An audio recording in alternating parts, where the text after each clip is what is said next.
જૂનાગઢ ભાજપના કોર્પોરેટર અને તેના ભાઈ સહિત 4 આરોપીઓનું રીકન્સ્ટ્રક્શન કરાવી જાહેરમાં માફી મંગાવી. જૂનાગઢ પોલીસે કાયદો દરેક વ્યક્તિ માટે સમાન છે, પછી ભલે તે આરોપી કોઈ માથાભારે શખ્સ હોય, બુટલેગર હોય કે પછી કોઈ પાર્ટીનો નેતા, તેનું ઉત્કૃષ્ટ ઉદાહરણ પૂરું પાડ્યું છે.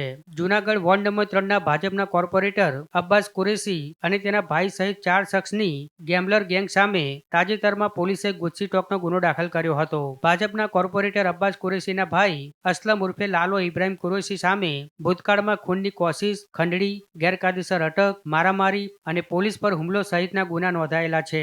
જ્યારે ભાજપના નગરસેવક અબ્બાસ કુરેશી સામે રાયોટિંગ, હત્યાનો પ્રયાસ, ફરજમાં રૂકાવટ, પોલીસ પર હુમલો અને એટ્રોસિટી સહિતના 1 ડઝનથી વધુ ગુના નોંધાયેલા છે. આમ અંદાજિત 30 જેટલા ગુનાઓ આ આરોપીઓ સામે નોંધાયેલા હતા. ત્યારે આખરે પોલીસે તમામની ધરપકડ કરી કોર્ટમાં રજૂ કરી રિમાન્ડ મેળવી તમામને રીકન્સ્ટ્રક્શન દરમિયાન જૂનાગઢ બજારમાં ફેરવવામાં આવ્યા હતા અને માફી મંગાવી હતી. ઉલ્લેખનીય છે કે ભાજપના કોર્પોરેટર અબ્બાસ કુરેશી સહિતની સંગઠિત ટોળકીનો છેલ્લા કેટલાક દિવસોથી ભારે આતંક હતો, જેની સામે કાર્યવાહી કરવા ડીવાયએસપી રવિરાજસિંહ પરમારને તપાસ સોંપવામાં આવી હતી. જે બાદ તમામ સામે ગુસ્સી ટોકનો ગુનો દાખલ કરવામાં આવ્યો હતો.